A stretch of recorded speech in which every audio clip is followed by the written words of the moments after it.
was your week? My week was good. Good. It was long. It has felt super long. I don't know what it was. I mean, it was a good week, but I mean, it was just like, basically on Tuesday, it felt like Thursday. Mercury came out of retrograde. And I feel I feel so much better. And I don't, I mean, of course it could be a bit of a placebo effect, Sure. but like, I really do. I feel not so tired. Mm-hmm.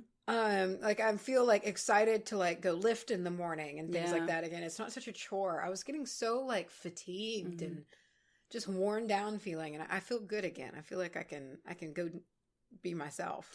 I feel like communication has been better as well. Yeah. Could also be the fact that I haven't really been able to talk this week. Yeah. So when I say something, it has to be like well structured. You have a big old hole in your mouth. It's disgusting. Anything involving wisdom teeth extraction is just kind of gross. Yeah. I figured I wouldn't do a whole lot of talking about it, except maybe to explain that this episode, if I sound like I'm talking through like a very small, not very opening mouth, and if I'm not, if I'm laughing strangely, it's just because I'm afraid I'm going to break my face open if I open my mouth. So yes, I'm ready for it to be after the first of the year. And I can have multiple weekends in a row to do nothing. Oh, yeah. Oh, yeah. I miss those days of summertime when there was just like no obligations for a while and we could just be lazy. Oh. Love being lazy. I miss it so much. I feel like I haven't had a day to just like sit and be lazy. And I mean like so absurdly late. You know that level of lazy? Oh, yeah. Where it's like you just bring all of your food for the day onto the couch and you just blanket. don't leave it. I need one of those right now. I am extremely familiar with that right now, being in recovery. Yeah. From the wisdom tooth thing.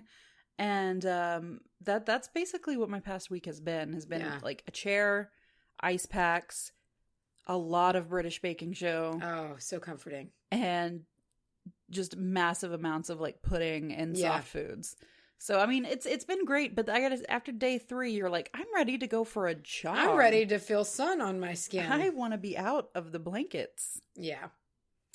But other than that, it was good. We got to see everybody this weekend. It was nice. Yeah. Yeah. It was Macy's brother's birthday. He turned 30. Joined the club. Yep, he's a 30-year-old man. It was nice. It was cute. It was Lego themed and pop themed. So everybody like got him different pops and things like that. And so we just decorated the house with all these little pop figures. Yeah, and he got to like meander through and like find them. And discover who he got. Yeah, it was like watching cute. a kid in a candy store. And it's very telling like who brings what pop. It is, you know? Yeah.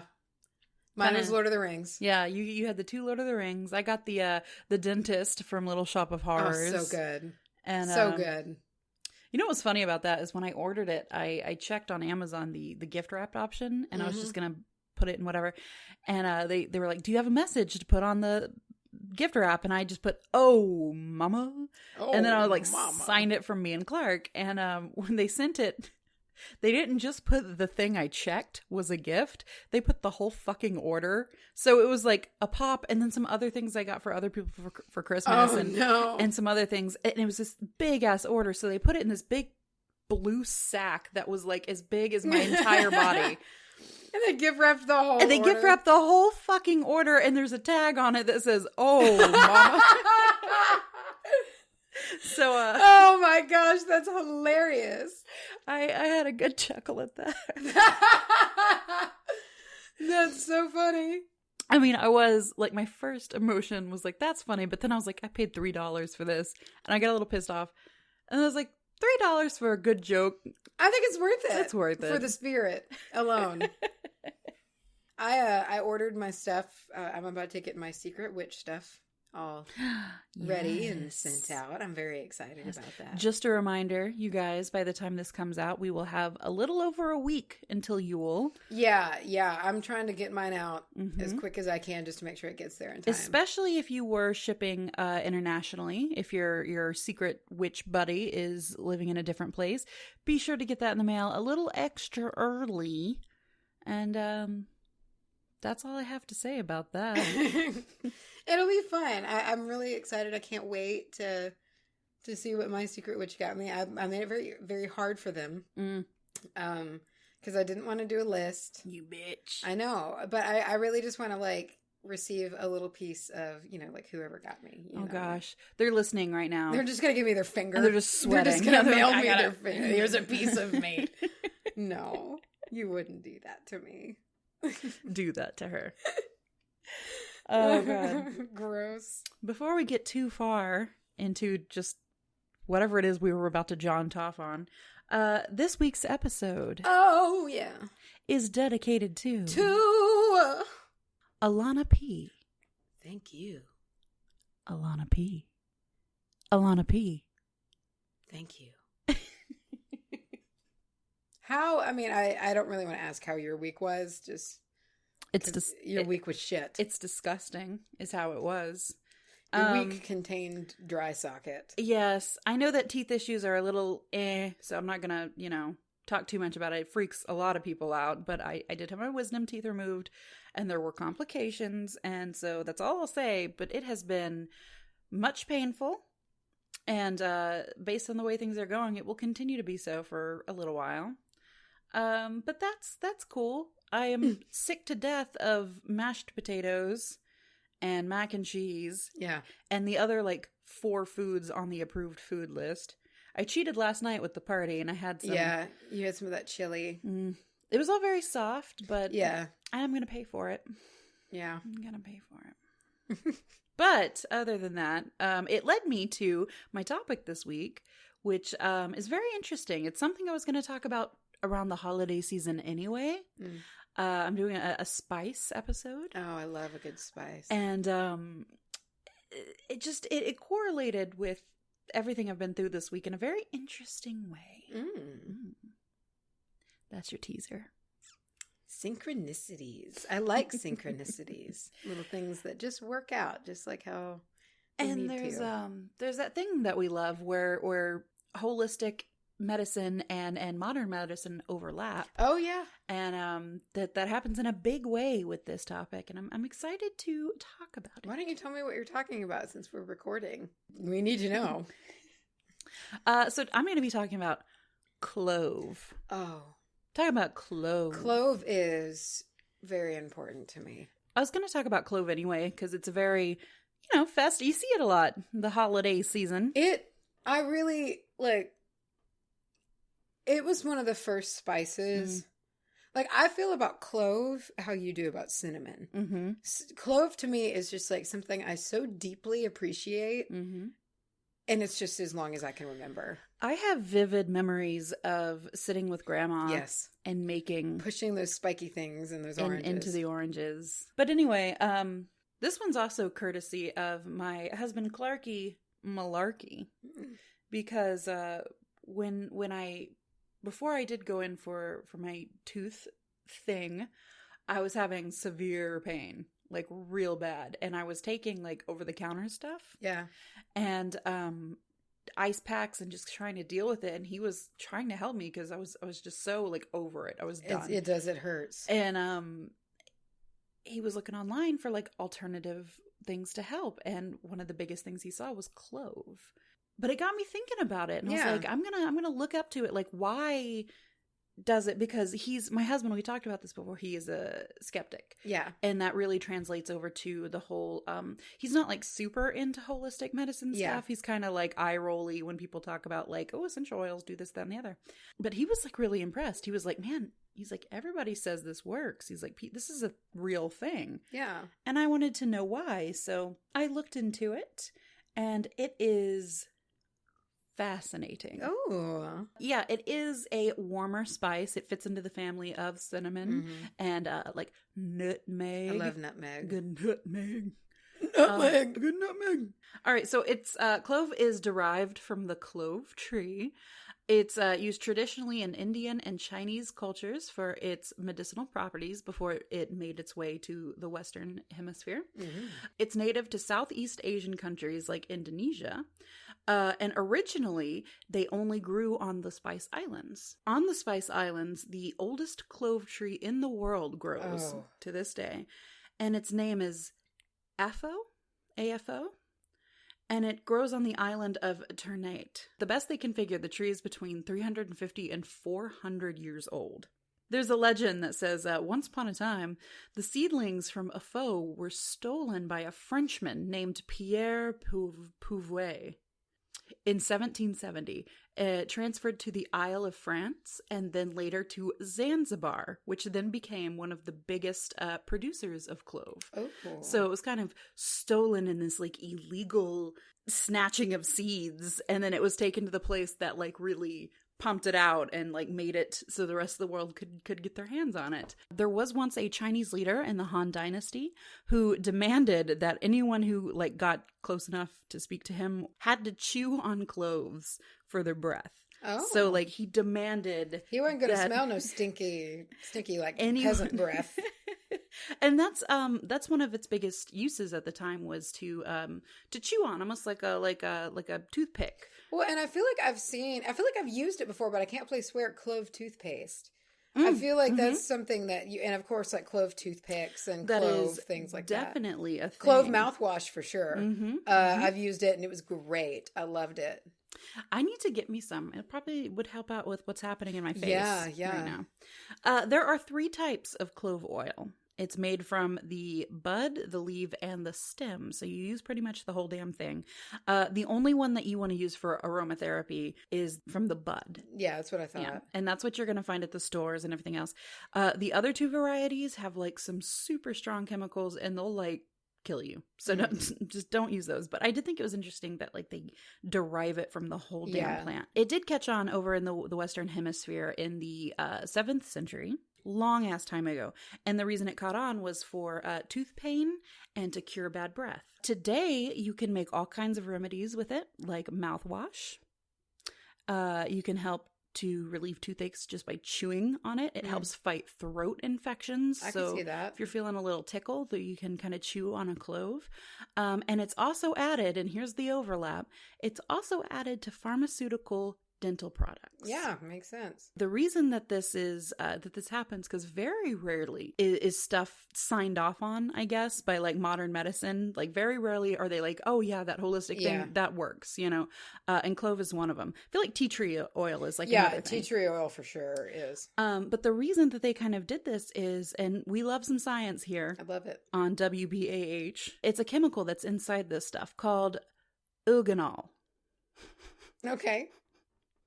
It can be up to 9/10 of the oil. So not only is this like a chemical that's in it, it's like predominantly what it's made of. So it's super powerful. And they found out that this is like a crazy, crazy powerful antiseptic and anti-inflammatory. Oh, yeah, that is good for your mouth. So eugenol is also found in cinnamon, nutmeg, like these other Christmassy, your heavy, warm spices, things, yeah. and basil. Oh, okay. All 3 things that are known for their dental health properties. And we're all probably familiar with like cinnamon toothpaste or cinnamon mouthwash. And basil kind of numbs my mouth a little bit when like if I eat the leaves, like just the straight leaves, it kind of like numbs my mouth a little. I don't know why that is. Well, it's antiseptic, and I feel like antiseptic stuff kind of has like it changes the way it feels. Yeah, and it just depends too, because I figure because like honey is an antiseptic, you know, and so I mean it's just so weird, like all of these things that are, but you can still like ginger, it's fun too, you know. It's just like what, how, you know, like it's so crazy. Yeah, it's in basil, which is kind of like an outlier here, but the cinnamon and the nutmeg are 2 things that if I'm making like a winter drink or something, I'm putting these 3 things in it. I want them in cider. And they're super popular at this time of year, which is so cool that it just lines up that like, this is the time people get like little throat infection. This is when you start to cough and like not feel so great sometimes. And you can be a little sickly. The world can just get a little sickly at this time. And that just happens to be the time that we're using these things that fights like the throat infections and like kind of helps keep our whole like upper respiratory kind of clean and nice. It's tradition based and like functionality. Exactly. You know? Love it when that happens. So the other benefits is it will stimulate metabolism. It will help blood circulation, helps with motion sickness or any kind of gastro, like hiccups, things like that. It has stimulating and warming properties. So everything that you would think it does, like cinnamon, hot, you know, clove is kind of warm. It has that warm stuff. It's going to get your blood moving and it's going to help you kind of amp up and get hype a little bit. It's used in insect repellents, perfumes, and pharmaceutical products. Uh-huh. The perfume one kind of threw me off. I can see it. Mm-hmm. I can see it. It's kind of musky. You know, it's like one of those heavy. It'd be like in a sexy perfume. That's what I'm thinking. Yeah. The insect repellent is interesting because I've heard that about cinnamon. I've said this before on the podcast. If you're in my house and you stick your hand like to the top of a door jamb, you're going to find salt. You know, so I keep shit like that around my house, but I often mix in cinnamon like around the windows and stuff like that because like I love it and I like the warmth and protection and all that shit that it brings, but I also love that it's an insect repellent and it's going to help to kind of keep things from crossing over. And so the same thing about clove. They're just very closely related. Which is very, very cool to me that they've both been found to carry that eugenol. I just think of Ugg boots every time. Just eugenol. All right. You can apply. You got to be careful with this clove oil. Yeah, it can burn your skin. It can burn your skin. So you want to use a carrier oil, especially if you're putting it into your bath. Yeah. Because you can use it in a bath for digestive issues or anything like athlete's foot or any kind of like fungusy kind of thing. Antifungal. Mm-hmm. But always use your carrier because not only can it kind of burn or irritate the skin, and don't just like put a couple of drops of this into your mouth. Oh God. No, you would like actually chew on a clove, like a bud, like an actual bud. Don't use the oil in your face. But it can cause nerve damage as well. It's one of those that it's like so strong that it can F your stuff up. So, and it's got a pretty long list of contraindications. So do your research. Do your research is what I'm saying. I'm saying this is one of those oils that like, it always seems like the oils that actually have been used in like medications always have a bit of a list. Yeah. I mean, just like any real medication, you know, right. You can't do too much. You can't do this. You can't do that. Too much or for too long, you'll get sick.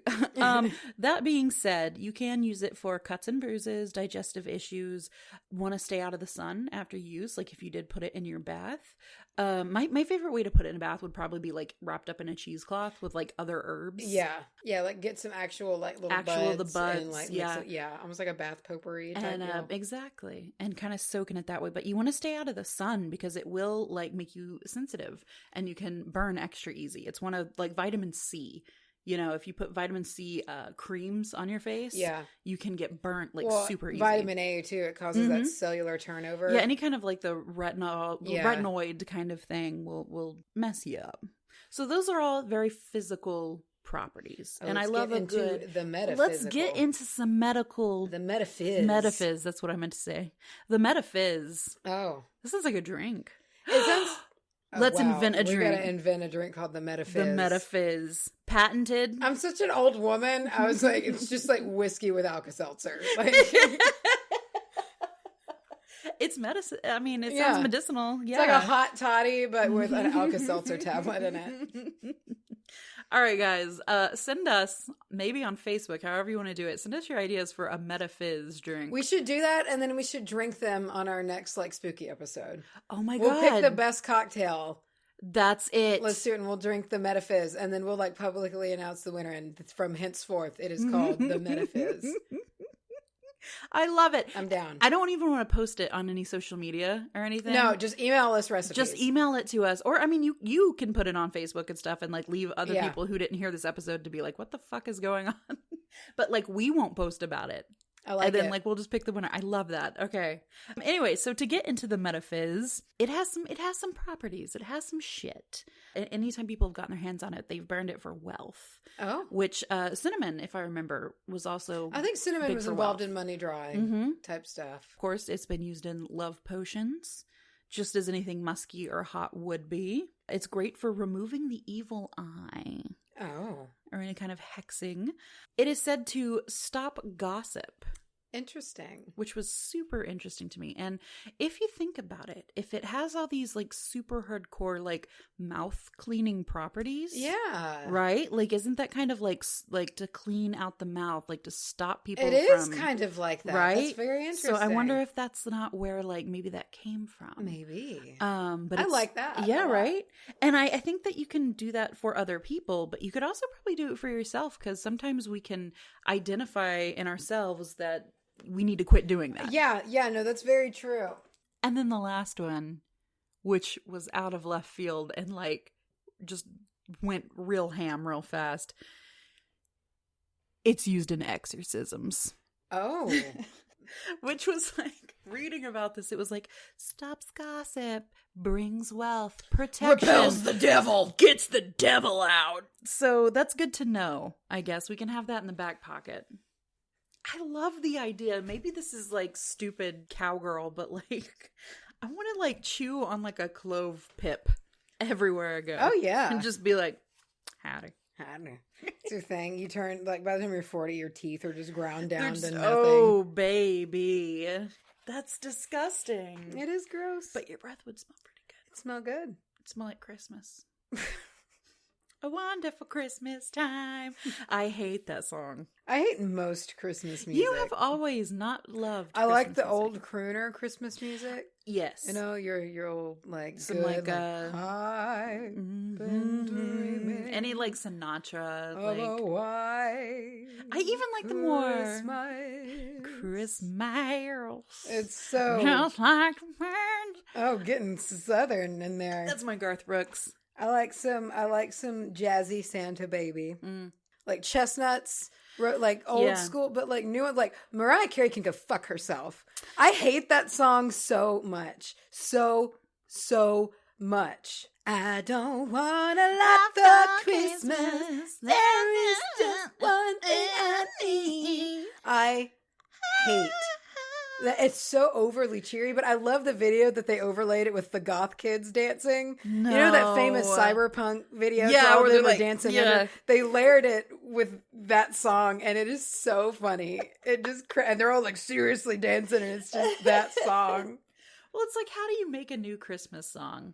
Like, how are you gonna break in? I know it's a tough market. Okay, I have a witch tale, and it's is that like a teat? It's a weird one. This is a wild ride. It's dripping with corruption. I love it already. This is the story of Alice Kyteler. We're talking way back here. Oh. 1324. Oh. Literally medieval. Nice. Times. Okay, so this... Oh, they got some weird shit happened. To make a movie about this story because it would be badass. There's documentation of it, but some of it's kind of vague and like I'm pretty sure this is the correct order of things, but I might be off on a couple things. But it all happened. It's very difficult because like there was note taking that was done, but I was like either trying to make like understand the documents themselves, or I was reading like PhD research, and it's like it was all kind of different, and they're interpreting it, and like so I tried my best. Well, also back then, anything that old, it's going to be written very literally. Yeah, like this woman turned bats into pigs, yeah, or like, whatever, you know, and they're going to wholeheartedly believe that. It gets crazy. Okay, so let's get into this. This is the first witch that I've done. Alice wasn't all that good. I don't think. I think Alice was a real bitch. We haven't had a real bitch yet. No, she was in the historical witch. You know, the thing is that this story is all villains. There's like not this whole story is just an absolute clusterfuck of villains. It just gets really dirty because it's if you just have a basket of villains. They're just going to be villains to each other. There's like no good guy in the story. No, there's no good guy. I love it. At all. Okay, so in 1324, the Bishop of Ossory, I hope I'm saying that right, stated that his diocese was completely full of devil worshippers. And this man, it's written to be that he was very moral. Like, you know, he was like overly so. He was really, really, really like all about morality and like he was a bishop, you know. So so what was he hiding? Yeah. One of the main suspects in this whole deal is Alice Kyteler. She was a wealthy woman, and she was accused by her stepchildren. Oh, I smell rats. Yeah.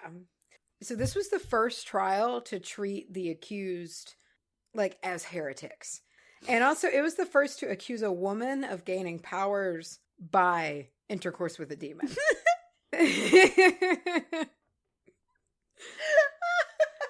Because, that's how it happens, right? That's how you become a witch. Everybody knows that. Like, oh, no. You gotta get it on with old Father Satan. Father Satan. So this was in Kilkenny, Ireland.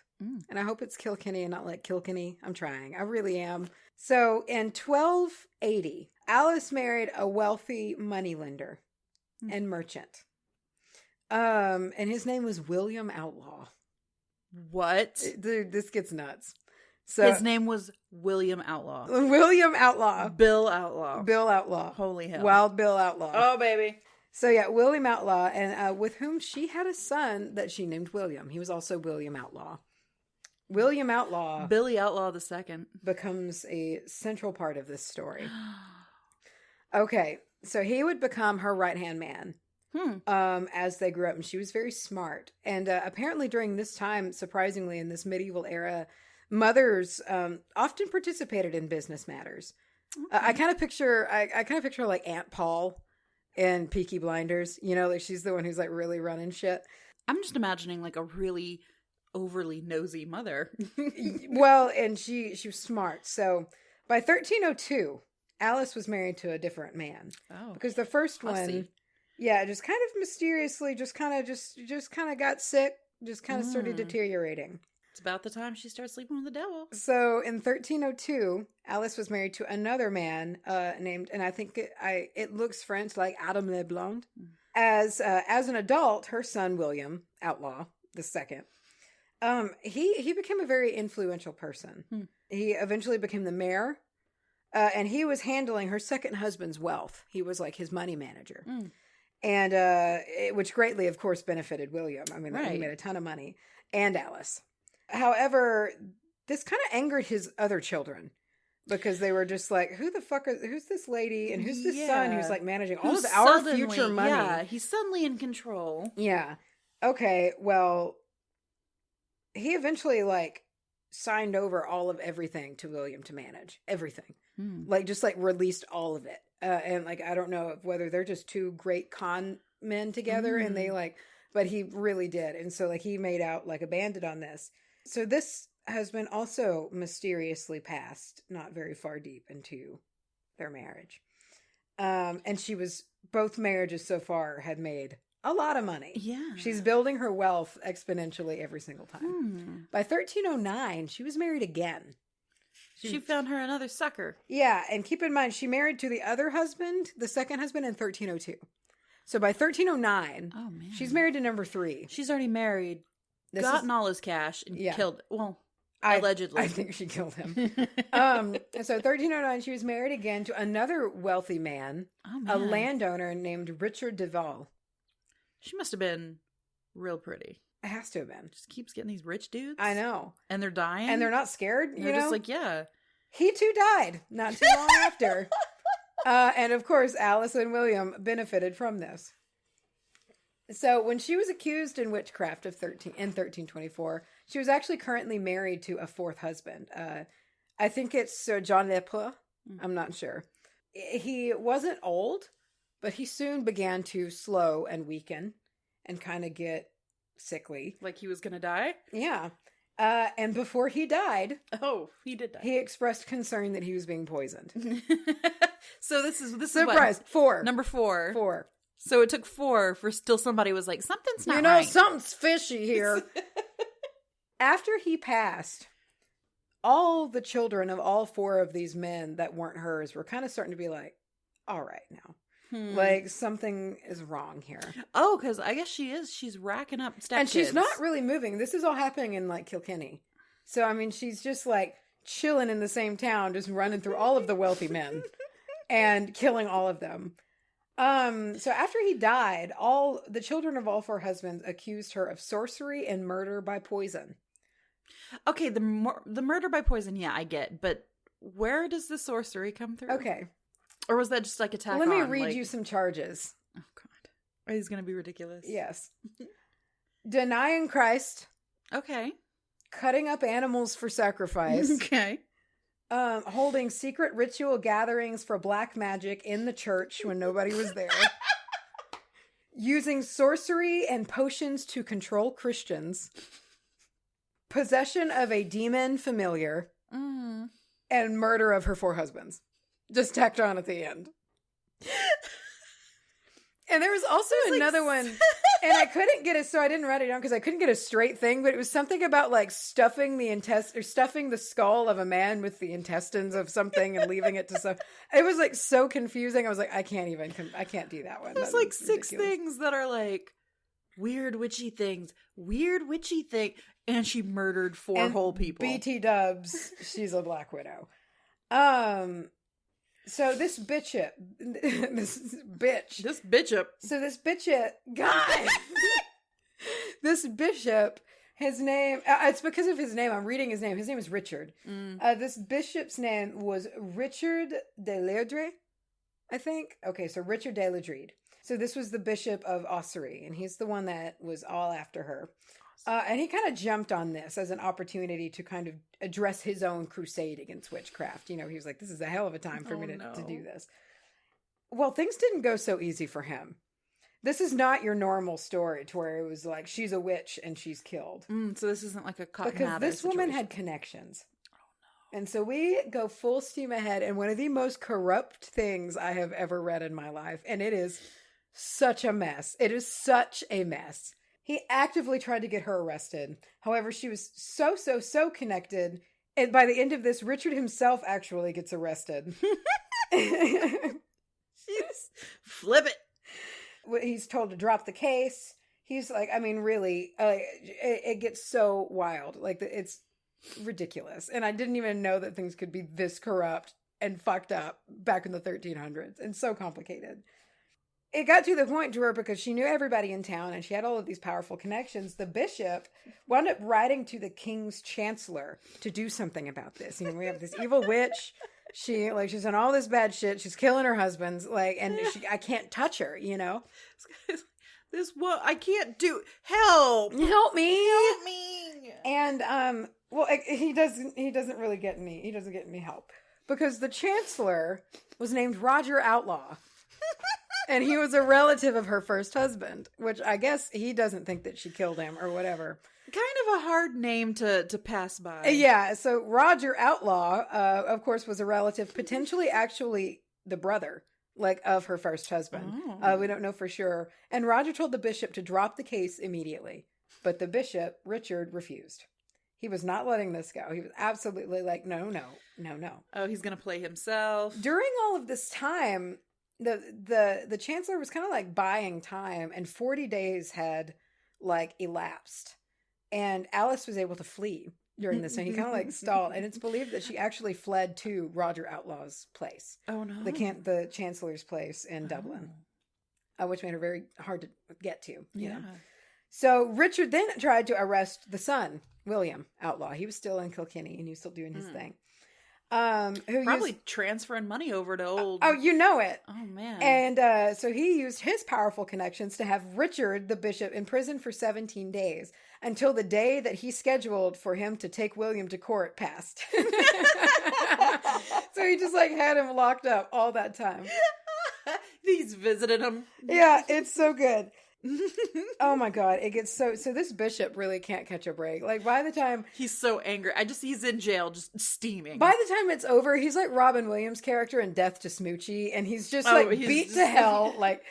And so anyway, after he gets out, so this is important to mention. So he kind of threw a fit about all of this, and he placed a whole hold on the whole area, because he was the bishop. And said, all right, nobody's fucking getting married. Nobody's doing this. Anything religious involved, y'all can't fucking have it, because look at where I am. Look at this corruption. He had his seal, the seal that was signed that allowed him to get arrested in this very crooked way. He was displaying it. And so he wrote, after he was released, his superior, the vicar, then told him, stop this. And he lifted that. He was like, you have to do your job. You can't just stop. He threw a full-on fit. Yeah, he was like, you have to do these religious things. It's your job. You can't just stop this. So he made him stop. No, one woman got away. I'm stopping everything. Well, this is just the beginning.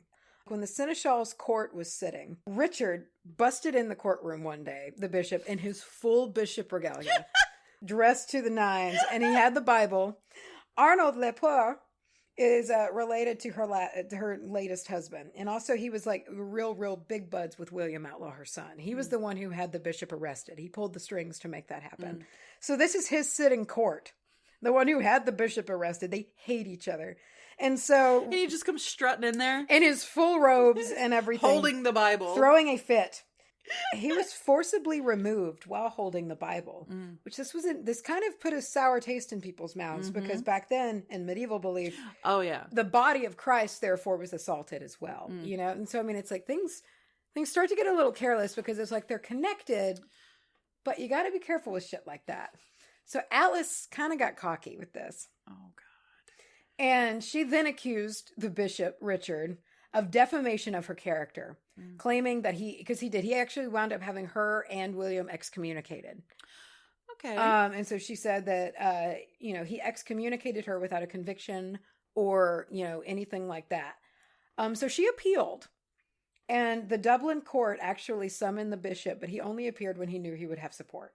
So he wrote, and a lot of bishops and clergy people showed up to this, and he finally showed up. And during the hearing, Arnold Lepore said that he didn't have to listen to this vagabond from England talking about the bishop. He just fucking hated him. And said that this foreigner had basically just showed up and started calling people heretics because he was English. He wasn't Irish. And just ruining everyone's reputation. He was just this guy is just the worst. Who is this guy? He just showed up. We're all devil worshippers. Yeah, he did though. He did kind of strut in. Yes. And just start pointing at people and devil. It's just bananas. And he has just been beat to hell at this point. He's been arrested. Nobody likes him. He sounds like a little jerk. Everyone hates him. And he just can't catch a break because everybody's corrupt.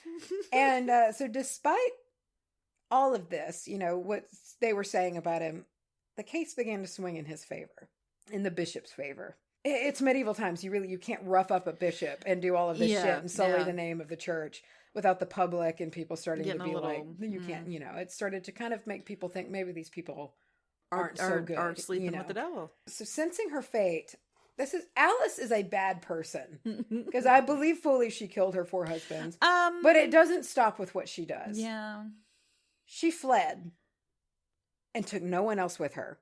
Oh. And it's really unsure. No one ever heard from her again. Oh, she got away. She got away. It's believed maybe she went to England. She left her accomplices and her son pretty much to themselves.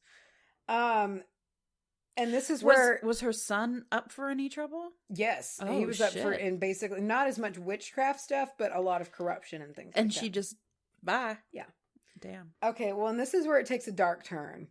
Because it's not a witch tale without someone getting burned at the stake. Oh, no. She basically abandoned everyone. And, there were several people accused because of her.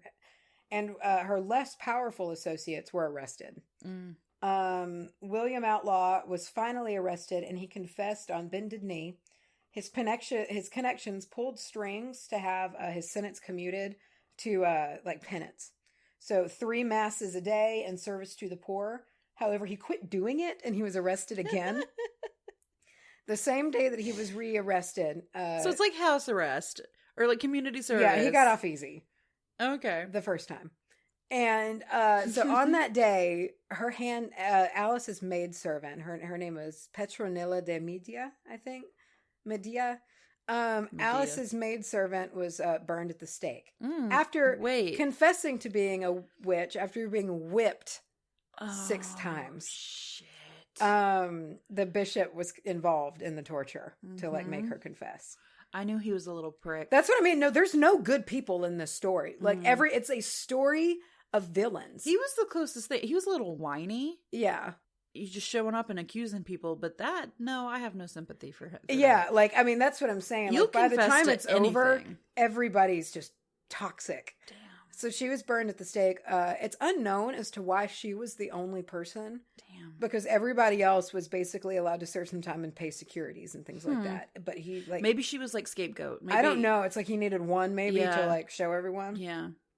So William then prostrated himself in the mud before the bishop in front of a crowd, clergy and locals, saying, he like repented and he gave up and kind of... He's putting on a show. His penance was increased. And see, this is really... I had to read a few things, and I still can't get a straight answer on this, and I'm very confused by it because it's very vague. But he had to take a boat to the Holy Land. Oh, damn. And do that. And then once he was back, there's a cathedral there called the Cathedral of St. Canice. And he had to cover the whole roof in lead. And he had 4 years to get it done. And eventually it made the roof collapse because they made him put lead on it and it was too heavy. I don't know what that's about. And there's not much information. I love the idea that he throws himself on the ground and basically begs and repents. And he's putting this show on. And they're like, you get more time. Yeah. So the bishop himself ran into some rough times. Good. So after all of this, these still powerful people really hated him. So he later was accused himself of heresy. Oh. And was exiled from his diocese for 9 years. Oh. Yeah, just like basically like stripped of everything. This was eventually lifted. And actually the Pope of that time himself granted Richard immunity in that jurisdiction because everyone hated him so much. So he was like the archbishop, which was like a level above him, like he was protected from any prosecutions or anything basically because he was like, they hate you. So he got what was coming to him in a way. He did. I mean, like for 9 years he was that's titleless. That's no short time, especially in medieval times. Oh yeah. But you don't know if you're going to have 9 years to live. I didn't know what the story was going to turn into. And then by the time I was like a few pages in of notes, I was like, this is nuts. And like, it took me a while to kind of put it all together. And it wound up being a true crime story, honestly. Yeah. Like, it's really what it is. It's a story of the ugliness of humanity. This could not be a movie. I mean, it should be. Don't get me wrong. It would have to be a miniseries. The only good person, it sounds like, in the whole damn story got burned at the fucking stake. Yeah, and she was just like basically just there. That's what it sounds like to me, is they needed somebody to go down. They needed one big public burning so that everybody else could just do public service. I did hear something this week, and I've almost posted it in the coven, but I want like everybody to look it up. So there's oh my God, it's so intense. It's so powerful. So there is this music. He's an artist. He's a singer. Very, very good. His name is Sean James. And he came out with a new single, and it's called Burn the Witch. And it's written from the perspective of a witch on the stake, and like the flames are starting to like hit her feet. And it's just like written from the perspective of this really stoic witch, and like some of the lyrics are like, I'm not going to scream. I'm not going to give him that satisfaction. Like, it's really powerful. And I saw that he had came out with one, and I was at work and I listened to it, and I was like so covered in chills. Yeah. Like I was almost shaking. Like, y'all need to, it's on Spotify. Like, listen to it. It's called Burn the Witch by Sean James. And it is so intense. I feel like he really gets it. Like it's written in a way that you're just like, oh, but it's also empowering because it's just like, yeah, whoever he or she is, like, she knows she's dying. Like, she's aware of it, but she's just like, it's her last, like, basically thing to herself of, I'm not going to let them win. And it's incredible. Like, you'll have to listen to it. I would like to think that that's how I would have been, but I don't think I would have been that strong. I don't think I would have. But the fact that there were, and I mean, it's incredible. There's documented cases. I mean, do you know how painful? I can't even. It's honestly one of my biggest fears. And I know it's not likely, but it scares me to death. Hey, Charlye. Macy. We got to do our 30-day thing. We got to talk about it. I could talk about it. We got to talk about it. I could talk about it. And talk about it right now. You ready to talk about it? I'm going to talk about it. I'm going to talk about you so hard. Aggressive. I am. Okay.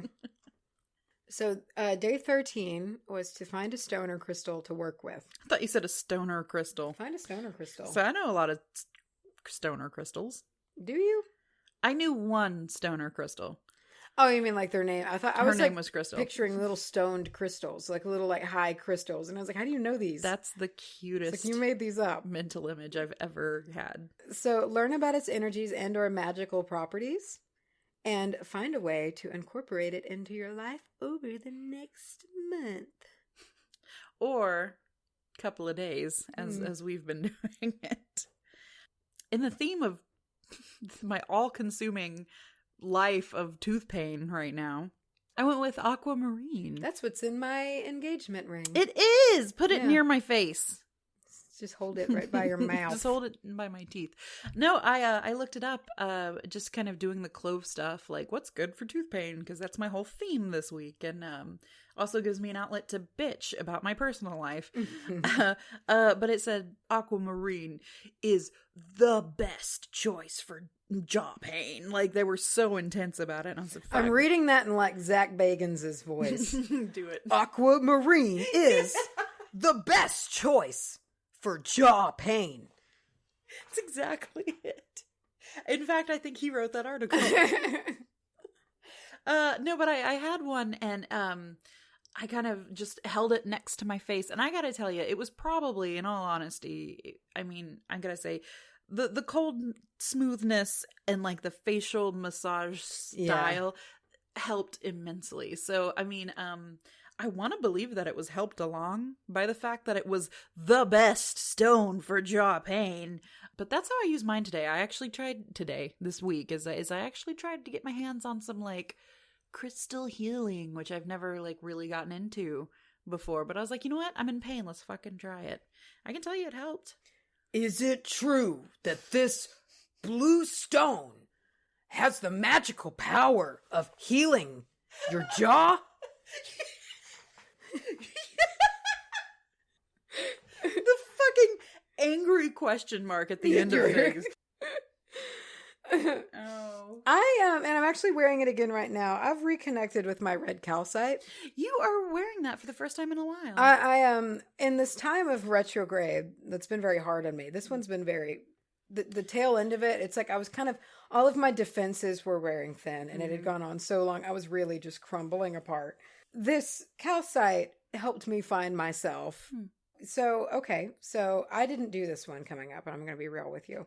It was day 14 was make an incense, like recipe. Oh, I did. Bonus points if you make it and like use it for the rest of the month. And I mean, to be fair, we've done this before. Like, we've mixed like the dragon's blood and frankincense and stuff that, you know. But I actually took the 3 herbs that I was talking about in my segment, the clove, cinnamon, and what was the other one? Nutmeg. I took those and I mortared them down, got them all powdered. Thank you. Wet them, kind of shaped them into cones. You know how if you've seen like cinnamon like cones, and dried them out in my oven and just burnt those. And I just was like, they just sound so good and Christmassy, you know. And I'm like, if they do have these like this like chemical in it, maybe it would do me some good to like inhale it into my face. And it just smelled like Christmas. I want to make some. It's so easy, man. It was so fucking easy. And like, I need to get a mortar and pestle. I don't have one. I'm sure I didn't do it great. See, the one I have, I don't have like one for like that kind of use, but since these were all edible, I just used it in the one that I like make guacamole in. You just get it all powdery. You add a little bit of water and shape them, and then bake them for like, I don't even remember. I felt like it was super quick, shorter than it should have been. I think I did like an hour at like 200. It just dries it the shit out, and then you just light it on top, and it smelled a little smoky. Like maybe there were other ways they could have done this, but it smelled like cinnamony Christmas time and like warm. That sounds lovely. And it was so comforting. And you know, just being like like when you don't feel good and you're like in your chair and you're just stuck there, the whole room just starts to feel dank and heavy. It does. It really does. And it was a nice little clear out, you know, and all of those having like those bacterial properties and just being kind of fiery. It felt like it kind of gave a little kick to my ass, and I felt good. Good. It feels good. So day 15 was kitchen witchery. Baby. I went simple with this one. I mean, I cook every day. Like, and I take pride in my creations. But I have been incorporating again. I bought some fresh, like organic marjoram. And so I'm like using marjoram again, and I've been putting it in things and using it and like scattering it around, you know, and kind of having it.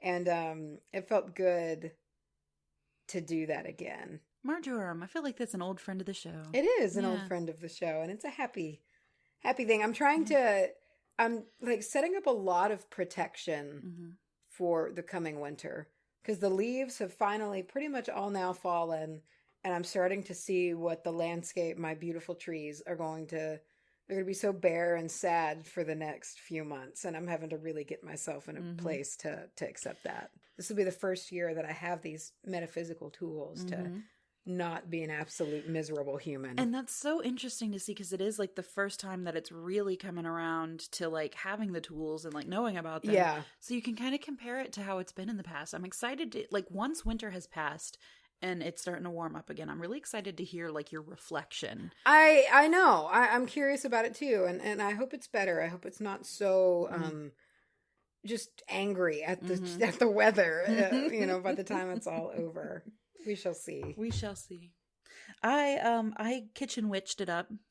I've talked about this before. This was like the first like label I put to myself. I was like, oh, kitchen, that's me. There it is. It's kitchen witch. And I returned to that in a very hands-off kind of way. I didn't cook a lot this week because I can't eat anything but pudding, which sounds great, but after 2 days, you're like, this is disgusting.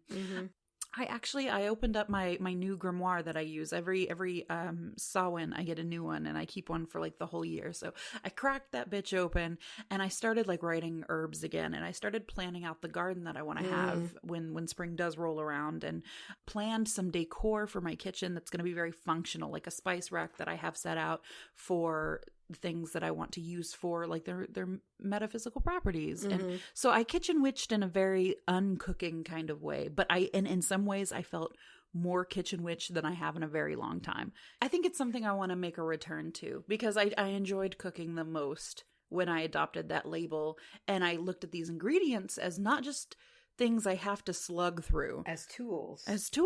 They're tools. And it's not only that, it's like these like the earth has made these things to nourish our bodies, and I just you need to appreciate it. I respected it a lot more than just like throw the fucking potato in the microwave. So next time, Mace, we have day 16, 17, and 18. Oh, 2 of them that are pretty standard, but the last one is dope, and I'm ready for it. So day 16, we need to connect with Mother Earth. I can do that. You can do that. You do that every day. I do. It says go outside, find a tree to sit with for a while, maybe clear it up if there's garbage around it. Let today be a day of service to Mother Earth. Day 17, raise some energy. Try chanting, singing, drumming, or dancing. Yes. If anybody has not done my bath ritual yet, this is a great one to do it with. She did say she would talk about it every episode. Actually, we heard from some people did say that they did it, but I'm still going to talk about it. This is one of my favorite ways to raise energy, is to clap around the house. Yeah. And I'm going to switch that out for drumming this time. I want to get a drum. I want to make my way down to Hearth Wisdom Store and see if, shout out again to Hearth Wisdom Store, because we can't stop talking about them. We had some listeners. You guys, listen, there's this store we talk about, Hearth Wisdom. You've heard it. We had some of our listeners in the DFW area go to Hearth Wisdom Store in Arlington. And I guess they said, hey, we heard about you from the Witch Bitch Amateur Hour. Anyway, thank you guys for doing that. But I think if I remember correctly, they have some like noise making, energy clearing kind of things. I want to get one of those just like badass like 3-foot tall bongos and just like haul it around. Yeah. Or get one of those big broad top war drums, that you have like the 2 mallets and just basically like a bass drum. I could do that and just get in the best trance of my life. Moving on from that, we have the one of the more interesting ones that I think we've seen. Day 18 is elemental magic. Oh, I'm very interested in elemental works and things like that. But it says figure out, do you honor the land, sea, or sky? Do you honor fire, water, air, or earth, or something else, and why?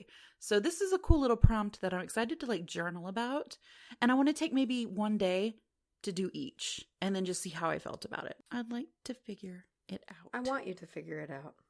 You know who has it figured out? Is this sweet ass person who left us a review. We got a review! 5-star review! 5-star review! This was by Sin Heathen 9393. I every time I look at it, I glance it really quickly, and I thought it was said like Slytherin. It does, at a glance, look like Slytherin. The title of the review is Real Effing Witches. Fuck yeah. Yeah! You know it. She said, just listened for the first time to the Hoodoo episode, and as a seasoned witch, I love the realness. That makes me happy that we're not like offending witches who actually know what they're talking about.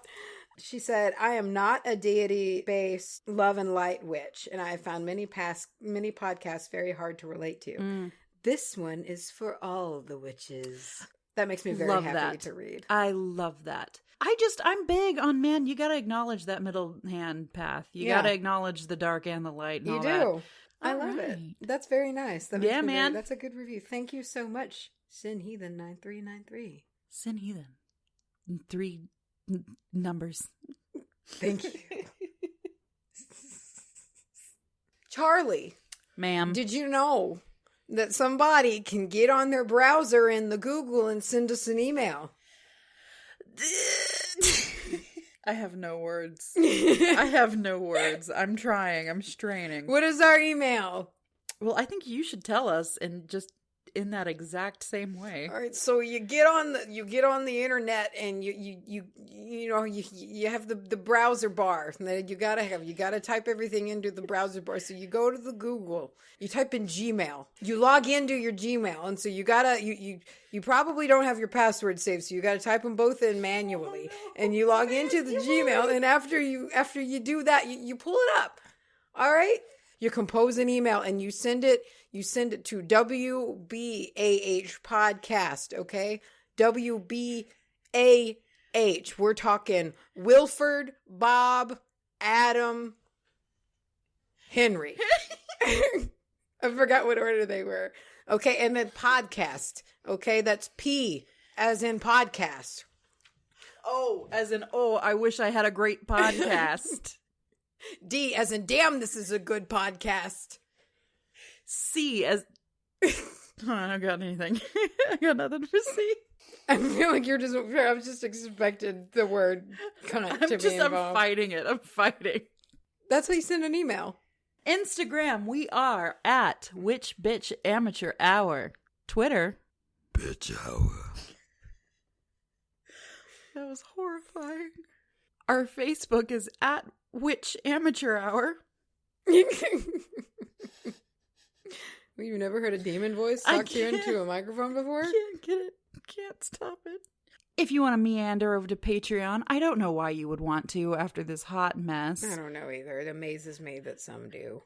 I'm happy that they do, but I'm still amazed. We are at patreon.com/wbahpodcast. Macy. Yes. Where can we get some of those sweet, sick, dope handwritten letters? You go to your local post office and you have everything in a bag, like loose. You haven't packed it up yet, so you take it to the post office and you have to find the right box. And so they'll be able to help you, but you'll probably have to wait in line for a minute because it's the post office. So you get there and someone's going to be there to help you and lay all of your items out and just spread them out and be like, this is what I want to mail, and I want to. And you say I want it to go to P.O. Box 865. Canton, Texas 75103. Okay, and so P.O. Box 865. The first couple of letters that we get, I think we're gonna take pictures of and I hope there's none in there already. Oh God, there might be. We could have our wall of letters already started.